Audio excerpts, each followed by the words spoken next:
20 ನಿಮಿಷದ ಧ್ಯಾನಕ್ಕೆ ಇವತ್ತಿಂದ ಸಿದ್ಧತೆ. ಮನುಷ್ಯನ ಹುಟ್ಟು ಒಂದು ಎಪಿಸೋಡ್ ಆದರೆ ಸಾವು ಇನ್ನೊಂದು ಎಪಿಸೋಡ್. ಹುಟ್ಟು ಸಂಭ್ರಮ, ಬಹಳ ಕಡಿಮೆ ಹೊತ್ತು.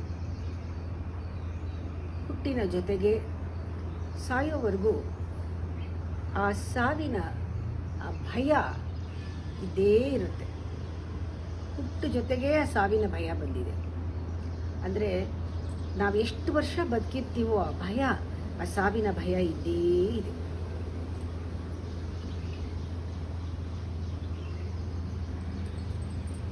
ಯಾರಿಗೆ ಆ ಸಾವಿನ ಭಯ ಜಾಸ್ತಿ ಇದೆ ಅವ್ರಿಗೆ ಮೆಡಿಟೇಷನ್ ಮಾಡೋದು ಕಷ್ಟ.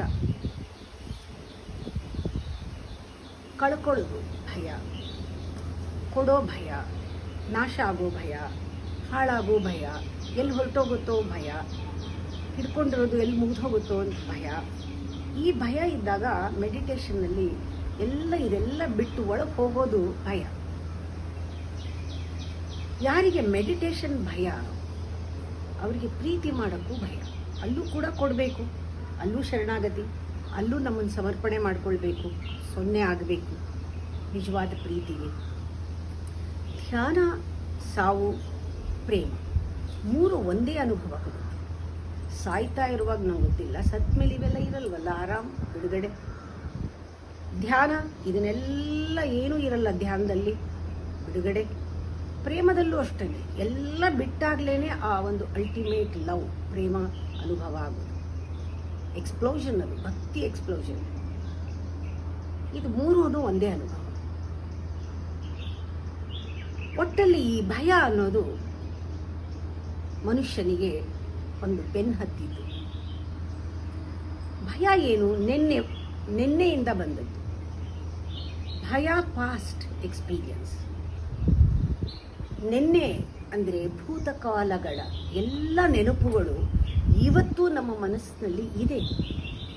ಜನ್ಮಾಂತರದ ನೆನಪುಗಳು ಇದೆ ನಮ್ಮ ಮನಸ್ಸಿನಲ್ಲಿ. ಅಂದರೆ ಇನ್ಸಿಡೆಂಟ್ ಯಾವುದೂ ಜ್ಞಾಪಕ ಇಲ್ಲ, ಆದರೆ ಅನುಭವ ಬೀಜ ರೂಪದಲ್ಲಿ ಪ್ರತಿ ಸತಿ ಹುಟ್ಟೋವಾಗಲೂ ಕೂಡ ಅದು ಪುನಃ ವಾಪಸ್ಸು ವಾಸನೆಗಳು, ಹಿಂದಿನ ವಾಸನೆಗಳು, ಅನುಭವಗಳು ಬೀಜ ರೂಪದಲ್ಲಿದ್ದಿದ್ದು ಪ್ರತಿ ಹುಟ್ಟಿದಾಗಲೂ ನಮ್ಮಲ್ಲಿ ನಮ್ಮ ಹ್ಯಾಬಿಟ್, ಟೆಂಡೆನ್ಸಿ, ನಮ್ಮ ಕ್ಯಾರೆಕ್ಟರ್, ನಮ್ಮ ಕ್ವಾಲಿಟಿ, ಪರ್ಸನಾಲಿಟಿ, ನಮ್ಮ ಸ್ವಭಾವದಲ್ಲಿ ಇದ್ದೇ ಇದೆ. ಅವೆಲ್ಲ ಕುತ್ಕೊಂಡೇ ಬರ್ತಾ ಇದ್ದೀವಿ. ಅದು ಹೋಗಿ ಇಲ್ಲ ಇನ್ನು. ಆ ನೆನಪುಗಳು, ಇನ್ಸಿಡೆಂಟ್ಸ್ ಮರ್ತಿರ್ಬೋದು, ಆದರೆ ಅದರ ಅನುಭವ ಭಯವಾಗಿ ನಮ್ಮಲ್ಲಿ ಒಳಗಡೆ ಸೇರ್ಕೊಂಡೇ ಇದೆ. ಪಾಸ್ಟ್ ಅನ್ನೋದು ಮೆಮೊರಿಯಲ್ಲಿ ಇದ್ದೇ ಇದೆ, ಮೆಮೊರಿ ಇದೆ, ಮನಸ್ಸಿನಲ್ಲಿ ಇದ್ದೇ ಇದೆ. ಅದು ಅದರಿಂದ ಎಲ್ಲರೂ ಕೇಳ್ತಾರೆ, ಇಷ್ಟೊಂದು ಕರ್ಮ ನಾವು ಇಟ್ಕೊಂಡಿದ್ದೀವಿ, 20 ನಿಮಿಷ ಹೆಂಗೆ ಇದನ್ನೆಲ್ಲ ಬಿಟ್ಟು ಹೋಗೋಕ್ಕೆ ಸಾಧ್ಯನಾ? ಒಳಗೆ ತಲೆಯಲ್ಲಿ ಯಾವಾಗಲೂ ಇದೆ ಅಂದಾಗ, ಮನಸ್ಸಿನಲ್ಲಿ ಯಾವಾಗಲೂ ಈ ಭಯ ಇರುವಾಗ, ಪಾಸ್ಟ್ ಇರುವಾಗ ಹೋಗೋದೇ ಸಂಶಯ. ತುಂಬ ಜನಕ್ಕೆ ನಂಬೋದೇ ಇಲ್ಲ. 20 ನಿಮಿಷ ಎಲ್ಲ ಮನಸ್ಸಿನ ಕರ್ಮ ಕಳ್ಕೊಂಡು ಹೋಗೋಕ್ಕಾಗತ್ತಾ? ಕೆಲವರು ಹೇಳ್ತಾರೆ, ನಾವು ಕೂತು ಎದ್ವಿ, ನಮ್ಮ ಕೈಲಿ ಆಗಲಿಲ್ಲ. ಕೂತ್ರೆ ಏನೋ ಒಂದು ಕೆಲಸಕ್ಕೆ ಬಾರದೇ ಇರೋದು, ಅಂದರೆ ಯಾವುದೂ ಬೇಡದೇ ಇರೋದು, ಅನ್ನೋನ್ ಫಿಯರ್ ನಮಗೆ ಬಂದು ಕಾಡುತ್ತೆ. ಏನೋ ಯೋಚನೆಗಳು ಬರುತ್ತೆ, ಯಾವುದಕ್ಕೂ ಅರ್ಥ ಇಲ್ಲ. ಇದು ಬದಲು ನಾವು ಎದ್ದು ಬಿಡ್ತೀವಿ, ಎಂಗೇಜ್ ಆಗಿಬಿಟ್ರೆ ಏನೋ ಒಂದು ಇದನ್ನೆಲ್ಲ ತಪ್ಪಿಸ್ಕೋಬೋದು, ಟೈಮ್ ಬೀಯಿಂಗ್ ಮರಿಬಹುದು, ನಾವು ಧ್ಯಾನ ಕೂತ್ಕೊಳ್ಳೋಕೆ ಆಗೋದೇ ಇಲ್ಲ ಅಂತ ಬಹಳ ಜನ ಹೇಳಿದ್ದಾರೆ. 20 ನಿಮಿಷಕ್ಕೆ ಕೆಲವು ಇಂಟ್ರಾಸ್ಪೆಕ್ಷನ್ಸ್ ಬೇಕು. ಇಂಟ್ರಾಸ್ಪೆಕ್ಷನ್ ನಂಬರ್ 1, ಈ ಪಾಸ್ಟ್ ಭಯ ಇದರಿಂದ ಹೊರಗೆ ಬರುತ್ತೆ. ನಂಬರ್ 1, ನೀವೇ ಯೋಚನೆ ಮಾಡಿ. ಈ ಮೆಮೊರಿ ಅಂತ ಏನಂತೀವಿ, ನೆನಪುಗಳು ಏನಿದೆ, ನೆನಪಿನ ಮನಸ್ಸು, ಅದು ನಾನಲ್ಲ. ನಾನು ಅದಕ್ಕೆ ಮೀರಿದ, ಆ ಮನಸ್ಸಿಗೆ ಮೀರಿದ, ನೆನಪಿನ ಮನಸ್ಸಿಗೆ ಮೀರಿದ ಕಾನ್ಷಿಯಸ್ನೆಸ್ ನಾನು ಅನ್ನೋದು ನಾವು ಸಂಪೂರ್ಣವಾಗಿ ಅಲರ್ಟ್ ಆಗಿ ಅವೇರ್ನೆಸ್ನಲ್ಲಿ ಒಪ್ಕೋಬೇಕು ಫಸ್ಟು. ನಾನು ಅದಲ್ಲ, ನಾನು ಮೆಮೊರಿ ಅಲ್ಲ, ನಾನು ನೆನಪುಗಳಲ್ಲ, ನೆನಪಿನ ಮನಸ್ಸು ನಾನಲ್ಲ, ಅದಕ್ಕೆ ಅತೀತವಾದದ್ದು ನಾನು ಅನ್ನೋದು ಮೊದಲು ಒಪ್ಕೋಬೇಕು. ಇದು ಇಂಟ್ರೋಸ್ಪೆಕ್ಷನ್ ನಂಬರ್ 1. ಇಂಟ್ರೋಸ್ಪೆಕ್ಷನ್ ನಂಬರ್ 2, ಇಲ್ಲಿ ಇದು ಯಾಕಿದೆ ಮತ್ತೆ ನೆನಪುಗಳು ಅಂದರೆ, ನಾವು ಹೇಗೆ ನಮ್ಮ ಪ್ರಾಣ ನಮಗೆ ಲೈಫ್ ಎನರ್ಜಿನೋ, ಜೀವಾಂತಿವೋ, ಪ್ರಾಣ ನಮ್ಮ ಲೈಫ್ ಎನರ್ಜಿನೋ, ಹಾಗೆ ಈ ನೆನಪುಗಳೆಲ್ಲ ನಮ್ಮ ಅಹಂಕಾರಕ್ಕೆ ಲೈಫ್ ಎನರ್ಜಿ. ಈ ಲೈಫ್ ಎನರ್ಜಿ ನಾವೇ ಮೆಲ್ಕಾಕಿ ನಮ್ಮ ಮನಸ್ಸನ್ನ ನೆಕ್ಕೊಂಡು ಅದೇ ಯೋಚನೆ ಮಾಡಿಕೊಂಡು ವರಿ ಮಾಡಿಕೊಂಡು ನಾವೇ ಅದನ್ನು ಬಲ ಕೊಟ್ಟು ಬೆಳೆಸಿ ಅಹಂಕಾರ ಭೂತಾಕಾರವಾಗಿ ನಮ್ಮನ್ನೇ ಆಳೋ ಹಾಗಾಗಿರೋದು. ಈ ನೆನಪುಗಳು ಇವತ್ತಿಂದಲ್ಲ, ಈ ಜನ್ಮದ್ದಲ್ಲ, ಎಷ್ಟೋ ಜನ್ಮಾಂತರದ ಅನುಭವಗಳು ಈಗ ಎಷ್ಟೋ ಥರ ಮ್ಯಾನಿಫೆಸ್ಟ್ ಆಗ್ತಾ ಇದೆ, ಭಯರೂಪದಲ್ಲಿ ಮ್ಯಾನಿಫೆಸ್ಟ್ ಆಗ್ತಾ ಇದೆ. ಮನಸ್ಸಲ್ಲಿರೋ ಈ ಯೋಚನೆಗಳು ಎಷ್ಟೆಷ್ಟು ಆಳವಾಗಿ ಬೇರ್ಬಿಟ್ಟಿದೆ ಅಂದರೆ, ಹಳೇದು ಅಂದರೆ ಯಾವುದೋ ಜನ್ಮದಲ್ಲಾಗಿದ್ದು ಯಾವುದೋ ರೂಪದಲ್ಲಿ ಇವಾಗ ಹೊರಗೆ ಬಂದರೆ ಅದು ಅಹಂಕಾರಕ್ಕೆ ಬಹಳ ಬಲ ಕೊಡುತ್ತೆ. ಅದರಿಂದ ಹಳೆ ನೆನಪುಗಳು ಬಂದಷ್ಟೂ ಯಾವ್ಯಾವುದೋ ರೂಪದಲ್ಲಿ ಬರುತ್ತೆ, ನಮಗೆ ಗೊತ್ತೇ ಇಲ್ಲ. ಯಾಕೆ ಭಯ ಆಯಿತು ಇವಾಗ ಅದು ಗೊತ್ತೇ ಇಲ್ಲ. ಆ ಭಯಗಳು ಹೇಳುತ್ತೆ ನಮ್ಮಲ್ಲಿ. ಆಗ ಅನ್ನೋನ್ ಫಿಯರ್, ಅದು ಯಾಕೇನು ಗೊತ್ತಿಲ್ಲ, ನಮ್ಮ ಅಹಂಕಾರಕ್ಕೆ ಇದು ಉಪ್ಪಿನಕಾಯಿ ಚೆನ್ನಾಗಿ ಮಾಗಿದ್ರೆ ರುಚಿ ಇರುತ್ತಲ್ಲ, ಆ ರೀತಿ ಹಳೆ ನೆನಪುಗಳೇ ಹೆಚ್ಚು ರುಚಿ ಕೊಡುತ್ತೆ, ಅಹಂಕಾರಕ್ಕೆ ಪುಷ್ಟಿ ಕೊಡುತ್ತೆ. ಹೇಳ್ತಾರೆ, ನಂಗೆ ಗೊತ್ತಿಲ್ಲ, ಓಲ್ಡ್ ವೈನು ಬಹಳ ರುಚಿ ಅಂತ. ಹಾಗೆ ಅಹಂಕಾರಕ್ಕೆ ಹಳೆ ಉಪ್ಪಿನಕಾಯಿ, ಹಳೆ ವೈನ್ ಥರ ಈ ಹಿಂದಿನ ಪಾಸ್ಟ್ ಎಲ್ಲಾನು ನೋಡಿಬೇಕಾದ್ರೆ ಈಗ ಈ ಕ್ಷಣ ವಾಸ್ತವ, ಹೊಸದು, ತಾಜಾ, ಈ ಕ್ಷಣ ಇಲ್ಲಿರೋದು ಅದು ಅಹಂಕಾರಕ್ಕೆ ಡಿಸ್ಟರ್ಬ್ ಆಗುತ್ತೆ. ಇಲ್ಲಿ ಇರಕ್ಕೆ ಬಿಡಲ್ಲ ನಮ್ಮನ್ನ ಅಹಂಕಾರ. ಈಗ ಏನಿದೆ ಅದ್ರ ಜೊತೆಗೆ ಇರಕ್ಕೆ ಬಿಡಲ್ಲ. ತಾಜಾ ಇದೆ, ಇದು ಈ ಕ್ಷಣ ಇರಬೇಕು, ಅದು ಇರಕ್ಕೆ ಬಿಡಲ್ಲ. ಏನು ಈ ನೆನಪು, ಭಯ, ಈ ನಮ್ಮೊಳಗೆ ಇರುವಂತಹ ಪಾಸ್ಟ್ ಏನು? It's A mechanism, mind mechanism. Memory is a mechanism. ನಮ್ಮ ನೆನಪುಗಳು ಒಳಗೆ ಸೇರ್ಕೊಂಡಿರೋದು, ಒಳಗಡೆ ಭಯರೂಪದಲ್ಲಿ ಮೋಡದ ಥರ ಒಳಗಡೆ ಸೇರ್ಕೊಂಡಿರೋದು ಈಸ್ ಎ ಮೆಕ್ಯಾನಿಸಮ್. ಇದು ಯಾವಾಗಲೂ ಕೂಡ ಹೋಗಿದೆ ಈ ಕ್ಷಣ ಅನ್ಕೊಳ್ಳೋಷ್ಟೇ ಹೋದ್ಯಾ ರಾಕ್ಷಸಿ ಬಂದೆ ಗವಾಕ್ಷಿ. ತುಂಬ ಚೆನ್ನಾಗಿದೆ ಅದು. ಯಾವಾಗ ಬರುತ್ತೋ ಹಿಂದಿನ ಬಾಗಿಲಿಂದ ಬರುತ್ತಿದೆ. ನಾವು ಈ ಮೆಮೊರಿ ಅಂದರೆ ಈ ನೆನಪುಗಳನ್ನು ಹಿಂದಿನ ಬಾಗಿಲಲ್ಲಿ ಒಂದು ಕಂಡು ಇಟ್ಟಿರಬೇಕು. ಅದು ಬಂದಾಗ ನೋಡಬೇಕು, ಇದೇನಾದರೂ ಈ ಮೆಕ್ಯಾನಿಸಮ್ನಲ್ಲಿ ಈ ನೆನಪಿಂದ ನನಗೆ ಉಪಯೋಗ ಆಗೋದಿದೆಯಾ ನೋಡಬೇಕು. ಅದನ್ನು ಮಾತ್ರ ಒಳಗೆ ಬಿಡಬೇಕು. ಇದು ವಿವೇಕ ಅಂತ ಹೇಳ್ತಾರೆ. ಯಾವ್ಯಾವುದೋ ನೆನಪುಗಳನ್ನ ಕೂತ್ಕೊಂಡು ಯೋಚನೆ ಮಾಡಬಾರ್ದು. ಆ ಮೆಮೊರಿನಲ್ಲೂ ಕೆಲವು ಪಾಠ ಆಗಿದ್ರೆ, ನಮಗೆ ಕಲಿಯೋದಿದ್ರೆ ಮೆಮೊರಿನಲ್ಲಿ ಅದನ್ನು ಬಳಸ್ಕೋಬೇಕೇ ಹೊರತು the memory should not rule you. ಇದು ವಿವೇಕ. ನಾವು ಮೆಮೊರಿನ ರೂಲ್ ಮಾಡಬಹುದು, ನಮ್ಗೇನು ಬೇಕೋ ಆರಿಸ್ಕೊಳ್ಬಹುದು, ಬೇಕಾದ ಬಿಡ್ಬೋದು. ಹಾಗಿರೋದು ವಿವೇಕ. ಯೂಶಲಿ ಏನಾಗುತ್ತೆ, ಮೆಮೊರಿ ನಮ್ಮನ್ನ ಆಳತ್ತೆ, ಆ ಭಯ ನಮ್ಮನ್ನ ಆವರಿಸ್ಕೊಳ್ಳುತ್ತೆ, ಹಿಂದ್ಗಡೆ ಬಾಗಿಲಿಂದ ಬಂದು ಆವರಿಸ್ಕೊಳ್ಳುತ್ತೆ. ಅದು ಆಗಬಾರ್ದು. ಅದು ನಾವು ಗಮನಿಸ್ಕೋಬೇಕಾದ್ರೆ. ಅಂದ್ರೆ ಏನು, ಯಾವಾಗಲೂ ಬಂದು ಹಿಂದ್ಗಡೆಯಿಂದ ಅದು ಆವರಿಸ್ಕೊಳ್ಳೋದು ಅಂದರೆ ಹಿಂದ್ಗಡೆ ಬಾಗಿಲಿಂದ ಬರೋದೆಲ್ಲ ಪಾಸ್ಟ್. ಅದನ್ನೇ ಹೇಳೋದು, ಭೂತ ಹಿಂದ್ಗಡೆ ಬಾಗಿಲು ತಟ್ಟತ್ತೆ ಅಂತ. ಬಹಳ ಹುಷಾರಾಗಿರ್ಬೇಕು. ಬಾಗಿಲು ತೆಗಿಬೇಕಾದ್ರೆ ನಮ್ಗೆ ಉಪಯೋಗ ಆಗಿದ್ದು ತೆಗಿಬೇಕು, ಇಲ್ಲದ್ರೆ ತೆಗಿಬಾರ್ದು. ಮುಂದ್ಗಡೆ ಬಾಗಿಲು ಅಂದ್ರೆ ಪ್ರೆಸೆಂಟ್, ಪಾಸ್ಟ್ ಹಿಂದ್ಗಡೆ ಬಾಗಿಲು. ಪ್ರೆಸೆಂಟು ದೇವರು ಬರೋ ಟೈಮ್, ಅದು ಹೊಸದು ಬರೋ ಟೈಮ್. ಪ್ರತಿ ಕ್ಷಣ ಬಾಗಿಲು ತೆಗೆದ್ರೆ ಹೊಸದಿದೆ, ಗಿಫ್ಟ್ ಇದೆ, ಪ್ರತಿ ಕ್ಷಣವೂ ಕೂಡ ಇದೆ. ಅದಕ್ಕೆ ಹೇಳ್ತಾರೆ new is the messenger of god ಅಂತ. ಬಾಗಿಲು ತೆಗಿಬೇಕು, ಅದಕ್ಕೆ ನಿಲ್ಬೇಕು, ಇನ್ನಸೆಂಟ್ ಆಗಿ ತೆಗಿಬೇಕು, ಏನೂ ಎಕ್ಸ್ಪೆಕ್ಟ್ ಮಾಡಬಾರ್ದು, ಧೈರ್ಯವಾಗಿ ತೆಗಿಬೇಕು, ಎದುರಿಸ್ಬೇಕು ಈ ಕ್ಷಣ ಏನಿದೆಯೋ ಅದನ್ನ. ಆಗ ನಮಗೆ ಬಾಗಿಲು ತೆಗೆದ ತಕ್ಷಣ ಹೊಸ ಬೆಳಕು ಕಾಣುತ್ತೆ, ಹೊಸ ದೃಷ್ಟಿ ಬರುತ್ತೆ, ಹೊಸ ಒಂದು ತಿರುವು ಜೀವನದಲ್ಲಿ ಸಿಗುತ್ತೆ. ಪ್ರತಿ ಕ್ಷಣ ಬದುಕಿದಾಗ ಹೊಸ ತಿರುವು. ಸಂಬಂಧಗಳಲ್ಲೂ ಕೂಡ ಅಷ್ಟೇ, ನಾವು ಹೊಸ್ತಾರ ಅವ್ರನ್ನ ಅರ್ಥ ಮಾಡ್ಕೊಳ್ತೀವಿ. ಅದೇ ಸಂಬಂಧ ಇದ್ರೂ ಪ್ರೆಸೆಂಟ್ ಮೊಮೆಂಟ್ ಏನು ದೇವರು ಅಂತ ಹೇಳಬೇಕು. ಬಾಗಿಲು ತಟ್ಟೋದು ಮುಂದ್ಗಡೆ ಬಾಗಿಲು. ನಮ್ಮ ಜೀವನದಲ್ಲಿ ಬಾಗಿಲು ತೆಗಿಬೇಕಾಗಿರೋದು ನಾವು ಮುಂದ್ಗಡೆ ಬಾಗಿಲು, ಹಿಂದ್ಗಡೆ ಬಾಗಿಲಲ್ಲ. ಇಂಟ್ರಾಸ್ಪೆಕ್ಷನ್ ಇಲ್ಲಿ ನಾವು ಗಮನಿಸಬೇಕಾಗಿರೋದು ಯಾವತ್ತೂ ಹಿಂದ್ಗಡೆ ಬಾಗಿಲು ತೆಗಿಬಾರ್ದು ಅನ್ನೋದು ಗಮನಿಸ್ಬೇಕು. ಪಾಸ್ಟ್ ಅನ್ನು ಬಿಡಬೇಕು. ಏನೋ ಬರುತ್ತೆ ನೆನಪುಗಳು, ಅದ್ರ ಕಡೆ ಹೋಗ್ಬಾರ್ದು. ಮುಂದ್ಗಡೆ ಬಾಗಿಲೇ ತೆಗ್ದಿರ್ಬೇಕು ಯಾವಾಗ್ಲೂ. ಅದು ಇಂಟ್ರಾಸ್ಪೆಕ್ಷನ್ ಅಲ್ಲಿ ಇರಬೇಕು. ಆದ್ರೆ ಏನು ಮಾಯೆ ಇದೆ, ಏನು ಆ ಹಿಂದ್ಗಡೆ ಬಾಗಿಲು ಯಾವ ರೀತಿ ಹೊಡ್ಕೊಳತ್ತೆ ಅಂದ್ರೆ, ಮುಂದ್ಗಡೆ ಬಾಗಿಲು ಸದ್ಯ ಕೇಳಲ್ಲ. ಅರ್ಚೋದು, ಕಿರ್ಚೋದು, ಬಡಿಯೋದು ಅಂತಾರಲ್ಲ, ಈ ಮಕ್ಕಳು ಹಠ ಮಾಡಿದ್ರೆ ಅಥವಾ ಕಾಲ್ ಮಸ್ಕೊಂಡು ಅಳೋದು ಅಂತ, ಆ ತರ ನಮ್ಮ ಹಿಂದಿನ ನೆನಪುಗಳೆಲ್ಲ ಕಾಲ್ ಮಸ್ಕೊಂಡು ಹಠ ಮಾಡಿಕೊಂಡು ಅದು ದುತ್ತಂತ ಬಾಗಿಲನ್ನ ತಳ್ಕೊಂಡು ಒಳಗಡೆ ಬಂದ್ಬಿಡುತ್ತೆ. ಯಾವಾಗ ಬರುತ್ತೆ, ಯಾಕೆ ಬರುತ್ತೆ, ಹೇಗೆ ಬರುತ್ತೆ ನಮಗೆ ಗೊತ್ತಾಗೋದೇ ಇಲ್ಲ. ಸಡನ್ ಆಗಿ ನಮ್ಮ ಮೂಡ್ ಚೇಂಜ್ ಆಗೋಗುತ್ತೆ. ಹೇಗಿರ್ತೀವೋ ಆರಾಮಾಗಿ ಇರ್ತೀವಿ, ಪ್ರತಿಯೊಂದು ಎಂಜಾಯ್ ಮಾಡಿಕೊಂಡು, ಸಡನ್ ಆಗಿ ಏನೋ ಬೇಸರ ಬರುತ್ತೆ, ಎಲ್ಲದರಲ್ಲೂ ಏನೋ ದುಃಖ ಇಲ್ಲದೆ ಇರೋದು ಫೀಲಿಂಗು, ಮೂಡ್ ಚೇಂಜ್ ಆಗಿಬಿಡುತ್ತೆ, ಡಿಪ್ರೆಸ್ ಆಗಿಬಿಡ್ತೀವಿ. ಕಾರಣ ಇಲ್ಲದೆ ಏನೋ ಒಂದು ರೀತಿ ಆಗಕ್ಕೆ ಶುರು ಆಗುತ್ತೆ. ಆಗ್ಲೇ ತಿಳ್ಕೊಳ್ಬೇಕು ಹಿಂದ್ಗಡೆ ಬಾಗ್ಲು ಓಪನ್ ಆಗಿದೆ, ಆ ಮೆಮೊರಿ ಎಲ್ಲ ಬರ್ತಾ ಇದೆ ಅಂತ ಅನ್ಕೋಬೇಕು ನಾವು. ತಕ್ಷಣ ಗೊತ್ತಾಗತ್ತೆ ನಮಗೆ. ಇಮ್ಮಿಡಿಯೇಟ್ ಆಗಿ ಹಾಗಾದಾಗ ಹೇಗೆ ಆವರಿಸ್ಕೊಂಡು ಬರುತ್ತೆ ಅಂದ್ರೆ, ಉದಾಹರಣೆ ಕೊಡ್ತೀನಿ. ಯಾರೋ ಹೇಳಿದ್ರು, ಮದುವೆ ಮನೆಯಲ್ಲಿ ತುಂಬಾ ಗ್ರ್ಯಾಂಡ್ ಆಗಿ ನಡೀತಾ ಇದೆ ಅಣ್ಣನ ಮಗನ ಮದುವೆ, ನಾನಲ್ಲಿ ಇದ್ದೀನಿ, ಆ ಮೊಮೆಂಟ್ ಅಷ್ಟು ಚೆನ್ನಾಗಿದೆ, ಎಲ್ಲರೂ ಬಂದು ಬಳಗ ಎಲ್ಲ ಬಂದಿದ್ದಾರೆ, ನನಗೆ ಮೂಡೇ ಇಲ್ಲ ಇರೋಕ್ಕೆ, ನನಗೆ ಮೂಡ್ ಕೆಟ್ಟೋಯ್ತು, ನನಗೊಂದು ರೀತಿ ಡಿಪ್ರೆಸ್ ಆಗೋಯ್ತು, ನಂಗೆ ಅಳು ಬಂದ್ಬಿಡ್ತು, ಒಂದು ನಿಮಿಷನೂ ಪಾರ್ಟಿಸಿಪೇಟ್ ಮಾಡೋಕ್ಕಾಗಲಿಲ್ಲ ಎಲ್ಲ. ಆಮೇಲೆ ಅಳಕ್ಕೆ ಶುರು ಮಾಡಿದ್ರೆ ಯಾಕೆ ಅಂತ ಎಲ್ಲರೂ ಕೇಳಿದ್ರು. ಆಮೇಲೆ ನನಗೆ ಗೊತ್ತಾಯ್ತು, ನನ್ನ ಮಗ ನನ್ಗೆ ಹೇಳಿದೆ ಮದುವೆ ಮಾಡ್ಕೊಂಡು ಹೊರಟೋಗಿದ್ದ, ಅದು ಜ್ಞಾಪಕ ಬಂದ್ಬಿಟ್ಟು ಒಂದು ನಿಮಿಷನೂ ಅಲ್ಲಿ ಇರೋಕ್ಕಾಗಲಿಲ್ಲ. ಇದು ಉದಾಹರಣೆ ಕೊಡ್ತಾ ಇದ್ದೀನಿ.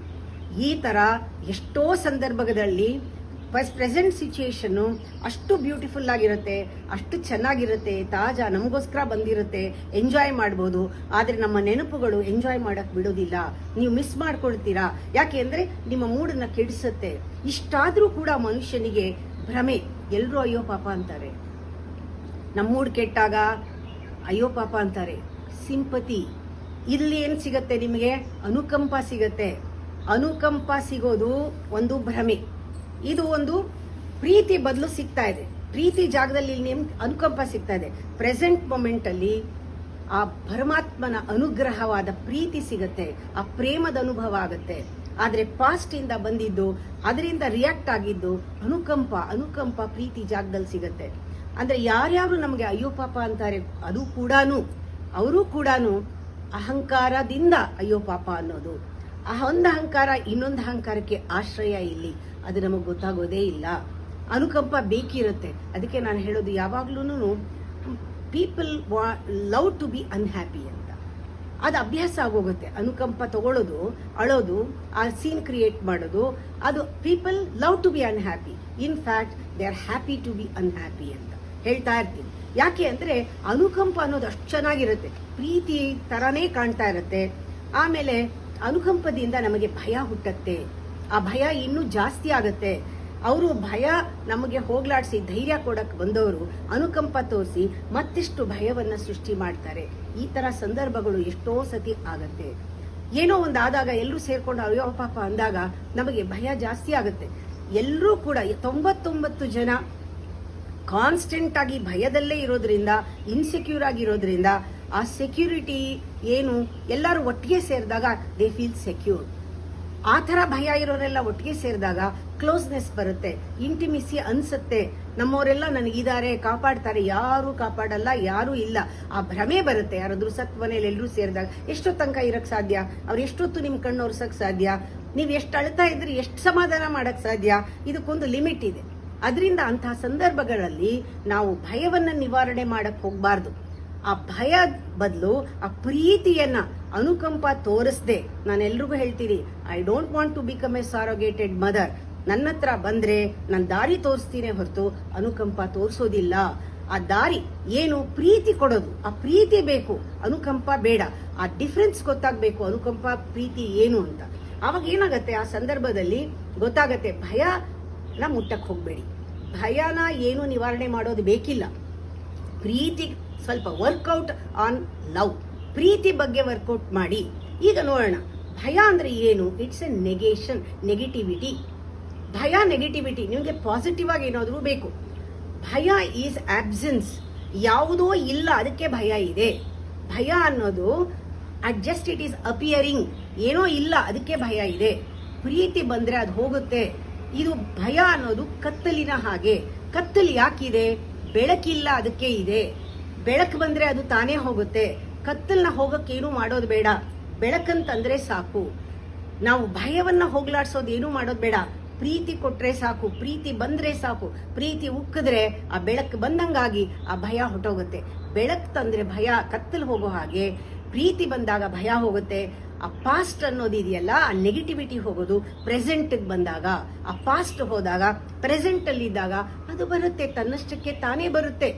ಇದು ನಾವು ನಿಜವಾಗ್ಲೂ ಕೊಡ್ಬೇಕಾಗಿರೋದು, ಪ್ರೆಸೆಂಟ್ ಮೊಮೆಂಟು. ಆ ಪ್ರೀತಿ ಇಲ್ಲಿ ತಿಳ್ಕೋಬೇಕು. ಆ ಭಯ ಅನ್ನೋದು ಇಲ್ಲ, ಅದು ಕಾಣ್ತಾ ಇದೆ. ಯಾಕೆ? ಪ್ರೀತಿ ಇಲ್ಲದೆ ಇರೋದ್ರಿಂದ ಕಾಣ್ತಾ ಇದೆ. ಆ ಮಿಸ್ ಆಗಿದೆ, ಅದು ಬೆಳಕು ಮಿಸ್ ಆಗಿದೆ, ಬೆಳಕಿಲ್ಲ, ಅದಕ್ಕೆ ಕತ್ತಲಿದೆ. ಕತ್ತಲ್ ಏನು ಮಾಡೋದು ಬೇಡ, ಕತ್ತಲ್ ಇಲ್ಲ ಅಲ್ಲಿ, ಅದು ಕಾಣ್ತಾ ಇದೆ, ಅದು ಮಾಯೆ. ಬೆಳಕು ತರೋಣ, ಬೆಳಕಿನ ಕಡೆ ಕೆಲಸ ಮಾಡೋಣ ಅಂತ ಬರಬೇಕು. ನಮ್ಗೆ ಹಾಗೆ ಎಲ್ಲಿ ಗೊತ್ತಾಗತ್ತೆ? ನಿಜವಾದ ಪ್ರೀತಿ ಹುಟ್ಟೋದು ಗೊತ್ತಿಲ್ಲ, ನಿಜವಾದ ಪ್ರೀತಿ ನಿಜವಾದ ಬೆಳಕು ಎಲ್ಲಿದೆ ಅಂತಲೂ ಗೊತ್ತಿಲ್ಲ. ಆ ಭಯ ಅಂತೂ ಬರುತ್ತೆ. ಆ ಭಯ ಬಂದಾಗ ನಾವು ಒಳಗಡೆ ಆ ಭಯ ಜೊತೆಗೆ ಫೈಟ್ ಮಾಡಕ್ ಹೋಗ್ತೀವಿ. ಯಾವುದು ಇಲ್ವೋ ಅದ್ರ ಜೊತೆಗೆ ಫೈಟ್ ಮಾಡಿದ್ರು ಎಂತ ಹುಚ್ಚುತನ. ಇಲ್ಲದೆ ಇರೋದ್ರ ಜೊತೆಗೆ ನೆನ್ನೆ ಅನ್ನೋದು ಆಗೋಗಿದೆ, ಅದು ಭ್ರಮೆಯಿಂದ ನಾವು ಹಿಡ್ಕೊಂಡು ಜನ್ಮನೂ ಹಿಡ್ಕೊಂಡು ಬರ್ತಾ ಇದೀವಿ ಆ ಮಾಯೆನಲ್ಲಿ. ಅದಿಲ್ಲ. ಭಯ ಅನ್ನೋದು ಕತ್ಲು. It is only a negation, it is only an absence. We are fighting, ಅದ್ರ ಜೊತೆ ಫೈಟ್ ಆಗ್ತಾ ಇದೆ. ಆದ್ರೆ ಫೈಟ್ ಯಾವ ತರ? ಇದು ಗಾಳಿ ಗುದ್ದದಂಗೆ ಒಳಗಡೆ ಫೈಟ್ ಆಗೋದು, ಒಳಗಡೆ ಮಾಡಲ್ಲ ನಾವು. ಆ ಒಳಗಡೆ ಭಯ ಬಂದಾಗ, ಆ ಫೈಟು ಎಕ್ಸ್ಪ್ರೆಸ್ ಆದಾಗ ಹೊರಗಡೆ ಫೈಟ್ ಮಾಡ್ತೀವಿ. ಯಾರ ಜೊತೆ? ಸಂಬಂಧ. ಅನ್ನೆಸೆಸರಿಯಾಗಿ ಕಿರ್ಚಾಡೋದು, ಆಮೇಲೆ ವಿನಾಕಾರಣ ಕಾಲ್ ಕೇಳ್ಕೊಂಡು ಜಗಳ ಆಡೋದು. ಒಳಗಡೆ ಇನ್ಸೆಕ್ಯೂರ್ ಆಗಿದ್ರೆ, ಭಯ ಇದ್ರೆ ಅಂಥವ್ರು ಸುಮ್ನೆ ಆದ್ರೂ ಚಿಕ್ಕದಕ್ಕೆಲ್ಲ ಜಗಳ ಆಡ್ತಾರೆ. ಈ ಭಯ ಒಳಗಡೆ ಆಗ್ತಾ ಇರೋದು, ಹೊರಗಡೆ ಫೈಟ್ ಮಾಡ್ತೀವಿ. ಒಳಗಡೆ fighting reflection. When there is a fight inside, you fight outside. When there is ಒಳಗಡೆ ಕಾಮ್ ಆಗಿದ್ರೆ ಹೊರಗಡೆ ಕಾಮ್ ಆಗಿರ್ತೀಯ, ಒಳಗಡೆ ಕಾನ್ಫ್ಲಿಕ್ಟ್ ಇದ್ರೆ ಹೊರಗಡೆ ಜಗಳ ಆಡ್ತೀಯ. ಆ ತರ ಸುಮ್ನೆ ಜಗಳಗಳು ಬರುತ್ತೆ. ಇವಾಗ ನಾವ್ ಏನ್ ತಿಳ್ಕೊಳ್ಬೇಕು ಅಂದ್ರೆ, ಬಹಳ ಮುಖ್ಯವಾದ ಅಂಶ ಏನು ಅಂದ್ರೆ, ಪ್ರೀತಿ ಅನ್ನೋದು. ಅಂಥವ್ರು ಏನ್ ಮಾಡ್ತಾರೆ? ಆ ತರ ಜಗಳ ಆದಾಗ ಎಲ್ಲ ಮಾಡಿದಾಗ ನನ್ನನ್ನು ಯಾರು ಪ್ರೀತಿಸ್ತಾ ಇಲ್ಲ ಅಂತ ಶುರು ಮಾಡ್ತಾರೆ. ಕೊನೆಯಲ್ಲಿ ಅವ್ರಿಗೆ ಗೊತ್ತು, ಅದೇನೋ ಗೊತ್ತು, ಆ ಪ್ರೀತಿ ಇಲ್ದಿರೋದ್ರಿಂದಾನೆ ನಂಗೆ ಹಂಗಾಗ್ತಿರೋದು ಅಂತ ಒಳಗಡೆಯಿಂದ ನಮಗೇನೋ ಗೊತ್ತಾಗತ್ತೆ ಅನುಭವದ ಮೇಲೆ. ಆ ಪ್ರೀತಿ ಇಲ್ವಲ್ಲ, ಒಳಗಡೆ ಭಯ ಆಗ್ತಾ ಇದೆ, ಪ್ರೀತಿ ಬೇಕು, ಹಂಗೆ ಯಾರೂ ಪ್ರೀತಿ ಕೊಡ್ತಾ ಇಲ್ಲ ಅಂತ ಶುರು ಮಾಡ್ತಾರೆ. ಯೋಚನೆ ಮಾಡಿ, ಪ್ರೀತಿ ಯಾರು ಕೊಡೋದಲ್ಲ. ಎಷ್ಟು ಸತಿ ನಾವು ಯೋಚನೆ ಮಾಡಿಲ್ಲ, ನಾನು ಯಾರಿಗೆ ಪ್ರೀತಿ ಕೊಟ್ಟಿದ್ದೀನಿ ಅಂತ ನಾವು ಯೋಚನೆನೇ ಮಾಡಿಲ್ಲ. ನಂಗೆ ಇವ್ರು ಕೊಟ್ಟಿಲ್ಲ, ಅವ್ರು ಕೊಟ್ಟಿಲ್ಲ, ಅವ್ರು ಕೊಟ್ಟಿಲ್ಲ, ಇವ್ರು ಕೊಟ್ಟಿಲ್ಲ, ಲೆಕ್ಕ ಹಾಕ್ತೀವಿ. ಆ ಕೊಡಕ್ಕೆ ನಮ್ಮಲ್ಲಿ ಪ್ರೀತಿನ ಕಂಡುಕೊಂಡಿದೀವ? ಆ ಕೊಡಕ್ಕೆ ನಾನು ಧ್ಯಾನ ಮಾಡಬೇಕು. ನನ್ನಲ್ಲಿ ನಾನು ಏಕಾಂತವಾಗಿ ಇದ್ದು ಒಳಗಿಂದ ಆ ಪ್ರೀತಿ ಬರಕ್ಕೆ ಬಿಡಬೇಕು. ಆ ಪ್ರೀತಿ ಬರಕ್ಕೆ ಬಿಟ್ಟಾಗ ನನ್ನಲ್ಲಿರೋ ಭಯ ಎಲ್ಲ ನಾಶವಾಗುತ್ತೆ. ಆ ಪ್ರೀತಿ ಅಬಂಡೆಂಟ್ ಆಗಿ ಬಂದಾಗ ನಾವು ಕೊಡ್ಬೋದು. ನಾವೇನ್ ಮಾಡ್ತೀವಿ? ಬೇರೆಯವ್ರ ಪ್ರೀತಿ ಕೊಟ್ಟು ನನ್ನ ಭಯನ ಹೋಗಿಸ್ಬೇಕು, ಬೇರೆಯವ್ರು ನನ್ಗೆ ಆಶ್ರಯ ಕೊಡ್ಬೇಕು, ಬೇರೆಯವ್ರು ನಂಗೆ ಸಮಾಧಾನ ಮಾಡಬೇಕು. ಅದಕ್ಕೆ ನಾವು ಏನ್ ಮಾಡ್ತೀವಿ? ಜಗಳ ಹತ್ಕೋತೀವಿ. ಅದಲ್ಲ.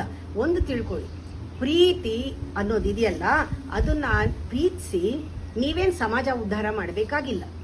ಪ್ರೀತಿ ಯಾಕೆ ಬರಬೇಕು, ಪ್ರೀತಿ ಯಾಕೆ ಮಾಡಬೇಕು, ನಿಮ್ಮಿಂದ ಪ್ರಪಂಚ ಉದ್ಧಾರ ಆಗ್ಬೇಕಾಗಿಲ್ಲ. ಪ್ರೀತಿ ಮಾಡಿದ್ರೆ, ಅಂದ್ರೆ ಧ್ಯಾನ ಮಾಡಿದ್ರೆ, ಆ ಪ್ರೀತಿ ಬಂದಾಗ ಒಳಗಡೆಯಿಂದ ಅದಕ್ಕೆ ಎಷ್ಟು ಶಕ್ತಿ ಇದೆ ಅಂದ್ರೆ ಫ್ಲಶ್ ಔಟ್ ಮಾಡತ್ತೆ ಭಯಾನ. ಅಂಥ ಬೆಳಕದು ಪ್ರೀತಿ ಅನ್ನೋದು, ಅಂಥ ಲೈಟ್ ಒಳಗಡೆಯಿಂದ. ಅಷ್ಟು ಸತ್ಯ ಅದು. ಅದು ಒಳಗಡೆಯಿಂದ ಬಂದಾಗ ಜನ್ಮಾಂತರದ ಕರ್ಮಗಳಿಂದ ಹೊತ್ಕೊಂಬಂದ ಭಯ ಏನಿದೆ ನಮ್ಮ ಒಳಗಡೆ, ಕಾರ್ಗತ್ತಲು ಅಂತ ಕಗ್ಗತ್ತಲ್ ತರ ಆ ಒಳಗಿಂದ ಬೆಳಕು ಬಂದು ಆ ಕತ್ತಲ್ನ ಆಚೆ ದಬ್ಬುತ್ತೆ. ಅದೇ ತರ ನಾವು ಉದ್ಧಾರ ಆಗ್ತೀವಿ. ನಾವು ಧ್ಯಾನ ಮಾಡಿ ನಮಗ್ ಪ್ರೀತಿ ಬಂದ್ರೆ, ಆ ಪ್ರೀತಿನ ನಾವು ಕಂಡ್ಕೊಂಡ್ರೆ ನಾವು ಉದ್ಧಾರ ಆಗ್ತೀವಿ. ಯಾರು ಉದ್ಧಾರ ಆಗಲ್ಲ. ಯಾರ ಉದ್ಧಾರಕ್ಕೂ ನಮಗ್ ಪ್ರೀತಿ ಬರ್ತಾ ಇಲ್ಲ. ನಮ್ಮ ಉದ್ಧಾರ ಆಗಕ್ಕೆ ಅದು ಆ ಒಳಗಡೆಯಿಂದ ಕಿತ್ಕೊಂಡು ಬರುತ್ತೆ ಎಲ್ಲಾನು. ಹಾಗೆ ಬರ್ಬೇಕು. ಇದನ್ನ ಹೇಳ್ತಾರೆ ಅರುಳುವಿಕೆ ಅಂತ. It's a very rare flowering, very rare flowering. ಒಂದ್ ತಿಳ್ಕೋಬೇಕು, ಫಿಯರ್ ಏನು? Is nothing but absence of love. ಇದು ಗೊತ್ತಾಗ್ಬಿಡ್ಬೇಕು. ಆಮೇಲೆ ಈ ಫ್ಲವರಿಂಗ್ ಇದೆಯಲ್ಲ ಒಳಗಡೆಯಿಂದ, ಇಟ್ಸ್ ವೆರಿ ರೇರ್. ಭಯ ಇಲ್ಲದೆ ಇದ್ದಾಗಲೇ ಅದು ಹುಟ್ಕೊಳ್ಳೋದು. ಧ್ಯಾನ ಮಾಡಬೇಕು, ಧ್ಯಾನದಲ್ಲಿ ಭಯ ಹೊಟ್ಟೋಗುತ್ತೆ, ಆಗ ಅದು ಹುಟ್ಕೊಳ್ಳುತ್ತೆ. It's a very rare flowering. ನಾನು ಅದನ್ನೇ ಹೇಳೋದು, ಇದು ನಮ್ಮಲ್ಲಿ ಇದು ಪಲ್ಲವಿಸಬೇಕು ಅಂತ, ಇದು ಅರಳಬೇಕು. ತಾನೇ ತಾನು ಆ ಸೌರಭ ಪರಿಮಳ ತಾನೇ ತಾನು ಹರಡಬೇಕು. ಭಯ ಇಲ್ಲದೆ ಇದ್ರೇನೆ ಬರೋದು. ಅಪರೂಪದ ಪ್ರೀತಿ. ಇದು ನಿಮ್ಮನ್ನು ಗಮನಿಸಿದ್ರೆ ಧ್ಯಾನ ಮಾಡ್ತಾ ಮಾಡ್ತಾ ಮಾಡ್ತಾ ಮೊದಲು ಈ ಪ್ರೀತಿ ಹೂವು ನಮ್ಮಲ್ಲಿ ಅಪರೂಪದ ಪ್ರೀತಿ ಹೂವು ಅರಳಿದಾಗ 4 ದಳಗಳು ಕಾಣಿಸುತ್ತೆ. 4 ದಳ ಕಂಡಾಗ ನಮ್ಮಲ್ಲಿರೋ ದುರಾಸೆ ಇಲ್ಲದೆ ಇರೋದೆಲ್ಲ ತುಂಬಿಕೊಂಡಿರ್ತೀವಲ್ಲ, ಆಸೆ ಹೋಗುತ್ತೆ. ಇನ್ನೊಂದು 6 ದಳ ಬಂದಾಗ ನಮ್ಮಲ್ಲಿರುವಂತಹ ಗ್ರೀಡಿನೆಸ್ ಹೊಟ್ಟೋಗುತ್ತೆ. ಹಾಗೆ 10 ದಳ ಬಂದಾಗ ಅರಳಿದಾಗ ಒಳಗಡೆ ನಮ್ಮಲ್ಲಿರೋ ಮಾತ್ಸರ್ಯ, ಆ ಜಲಸಿ ಎಲ್ಲ ಹೊಟ್ಟೋಗುತ್ತೆ. 12 ದಳ ಬಂದಾಗ ಮೋಹ ಹೊಟ್ಟೋಗುತ್ತೆ. 16 ದಳ ಬಂದಾಗ ಕೋಪ, ತಾಪ ಎಲ್ಲ ಹೊಟ್ಟೋಗುತ್ತೆ. ಹಾಗೆ ಇನ್ನೆರಡು ದಳ ಬಂದಾಗ ನಿಜವಾಗ್ಲೂ ಪೂರ್ತಿ ಅರಳಿ ಮೇಲಿಂದ ಅದಕ್ಕೆ ಒಂದು ವಿಶೇಷವಾದ ಸೌರಭ ಬಂದು ಸೇರ್ಕೊಳ್ಳುತ್ತೆ. ಸಹಸ್ರಾರ ಓಪನ್ ಆಗುತ್ತೆ. ಇಂಥ ಪ್ರೀತಿ ಹೂವು ಅರಳುವಂತಹ ಮನುಷ್ಯರು ನಾವೆಲ್ಲ. ಸಾಯೋದ್ರೊಳಗೆ, ಸಾವು ಬಂದು ಈ ದೇಹ ತಗೊಂಡೋಗೋದ್ರೊಳಗೆ ಇದೇ ದೇಹದಲ್ಲಿ ಅಂಥ ಪ್ರೀತಿ ಹೂವು ಅರಳೋ ಹಾಗಾಗ್ಲಿ. ಧ್ಯಾನದಲ್ಲಿ ಎಲ್ಲರಿಗೂ ಆ ಸೌರಭ ಸಿಕ್ಲಿ. ನೀವು ಎಲ್ಲಾರ್ಗು ಪ್ರೀತಿ ಮಾಡೋರ್ಗೆಲ್ಲ ದೊಡ್ಡ ಮಾರ್ಜಿನ್, ಫುಲ್ ಮಾರ್ಜಿನ್ ಕೊಟ್ಟು ಬಿಡಿ. ಅವಕಾಶ ಕೊಡಿ ಅವರಿಗೆ ಬೆಳೆಯಕ್ಕೆ ನಿಮ್ಮ ಜೊತೆಗೆ, ಅಥವಾ ಅವರಿಗೆ ಸಾಧ್ಯತೆಗಳನ್ನ ತೋರಿಸಿ ಯಾವ ರೀತಿ ಬೆಳಿಬಹುದು ಅಂತ. ಪ್ರೀತಿ ಮಾಡೋದು ಒಂದೇ ಇರೋದು. ಜೀವನ ಬಂದಿರೋದೇ ನಾವು ಪ್ರೀತಿಸೋದಕ್ಕೆ. ನಾನು ಇದುವರೆಗೂ ಹೇಳಿದ ದಳಗಳೆಲ್ಲ ಬರೀ ಬಾಯ್ಗೆ ಬಂದಿದ್ದ ನಂಬರ್ ಹೇಳಿಲ್ಲ. ಇದೆಲ್ಲ ಚಕ್ರಗಳು.